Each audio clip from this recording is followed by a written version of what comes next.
বন্ধুরা, তোমরা সবাই কেমন আছো? আশা করি ভালো আছো, সুস্থ আছো। তো আমিও ভালো আছি। মৌসুমি অফিসিয়াল চ্যানেলে তোমাদের সবাইকে স্বাগত জানিয়ে আজকে চলে এলাম সকালের মেনু শেয়ার করতে। মেনু বলতে একটু টিফিন বানাবো। তো রুটিটা বানিয়ে নিয়েছি আর আলুর দমটা বানাবো। আর দেখো কিরকম সকাল থেকে টিপ টিপ করে বৃষ্টি হচ্ছে আর গরম ফেলছে, এত গরম লাগছে কি বলবো। তো যাই হোক, আজকে একাদশী।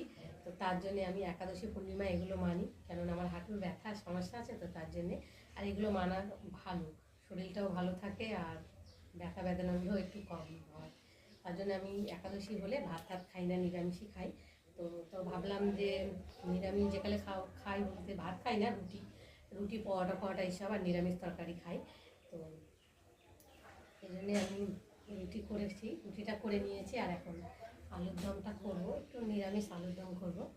আর তোমাদের দাদাভাইয়ের জন্য একটু ভাত করে দেবো। তোমার দাদাভাই তো কাছ থেকে আসবে, এসে তো ভাত ছাড়া কিছু খাবে না। যাই হোক, কষ্ট করে আসছে, দুটো ভাত না খেলে হয়। ও নিরামিষ খায়, কিন্তু সিদ্ধ ফিদ্ধ এইগুলো খায় আমার সাথে। আর মাঝে মাঝে আমার সাথেও আমি যা খাই তাই খায়।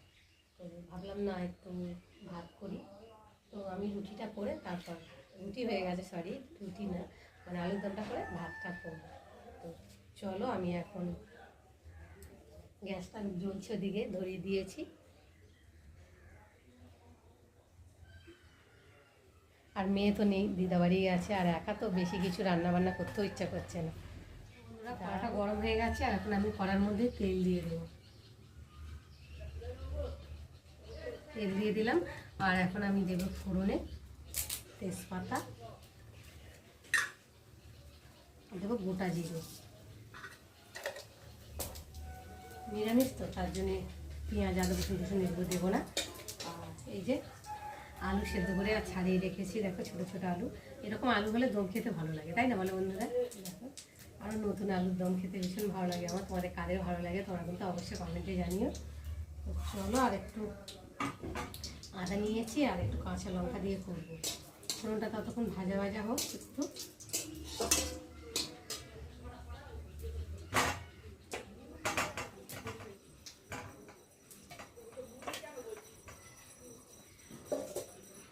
ঢেলে নিলাম, মানে জল পড়ছে তখন ঢেলে। দেখো ফোড়নটা ভাজা ভাজা হয়ে গেছে। আর এখন আমি নিজের মধ্যে আলুগুলোকে দিয়ে ভেজে নেবো।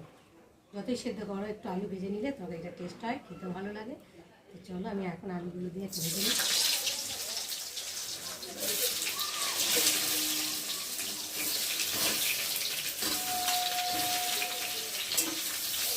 আমাদের এখান থেকে সিলিন্ডার আওয়াজটা শোনা যাচ্ছে।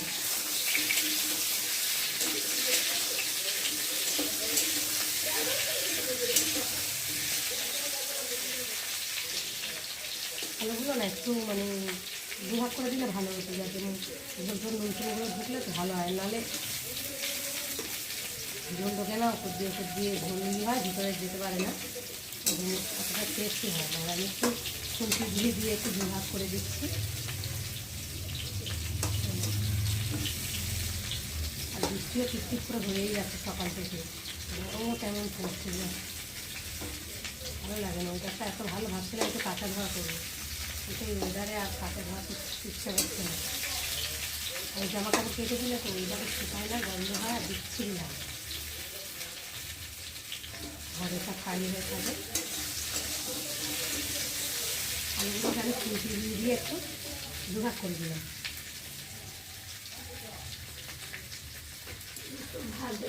নুনটাও ঢালা হয়নি।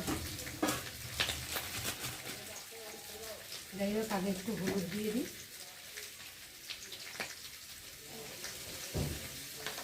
আর দেবো কাঁচা লঙ্কা আর সরিয়ে দিয়েছি আদা।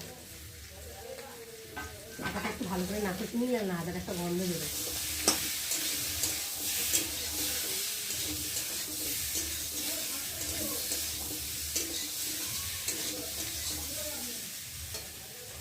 টমেটো দিলে একটু ভালো হতো, কিন্তু টমেটোটা নেই, আর টমেটোটা দিব না। টমেটো ছিল, শেষ হয়ে গেছে। কী করবো, যা আছে তাই দিয়েই এখন করি।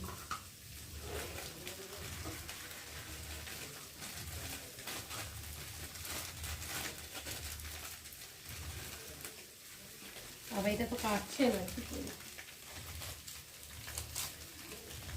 দাঁত দিয়েই ছিঁড়ে দিতে হবে। নুনটা একটু ঢালি, ঢেলে অল্প করে নুন দেবো, একটু ভালো করে কষিয়ে নেব।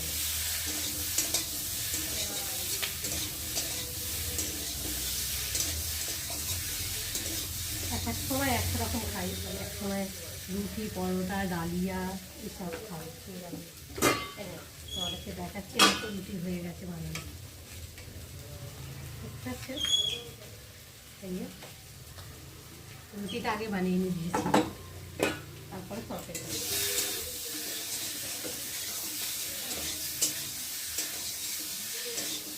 ভালো করে না খাচ্ছি না, ভালো লাগবে না, যেহেতু নিরামিষ।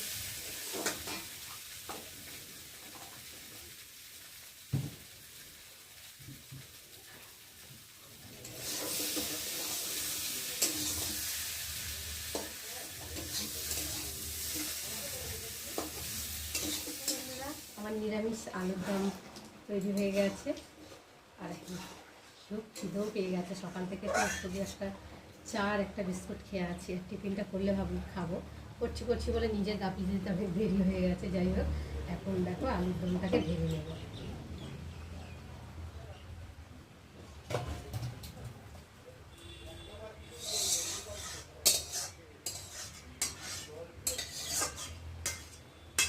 আমার নিরামিষ আলুর দমটা খেতেই ভালো লাগে, অত মশলা টশলা দিয়ে তো একদম ভালো লাগবে, তেল মশলা টশলা দিয়ে। আর আমার এমনি তেল মশলা খাওয়া বারণ, তো একটা আবার তেল মশলা খেতেও পারি না।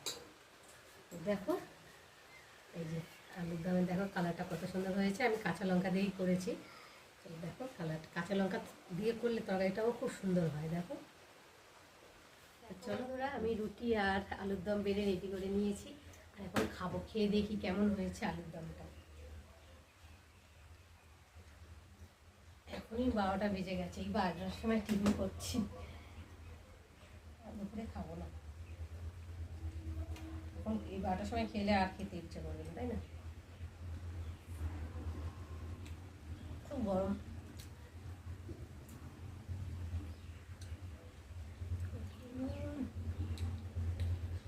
খুব সুন্দর হয়েছে।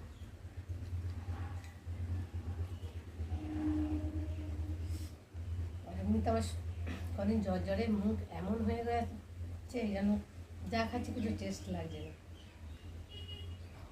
জ্বর হলে অতটা কষ্ট হয় না, এত পরিমাণে সর্দি হয়েছে, শুধু কাঁচা নাক থেকে জল বেরোচ্ছে।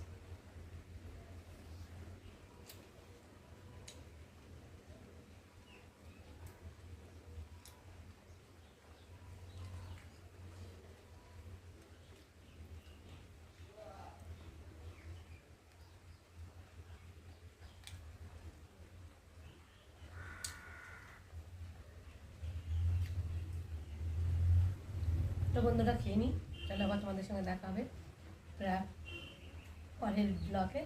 ততক্ষণ তোমরা তোমাদের খেয়াল রাখো, চলো টাটা।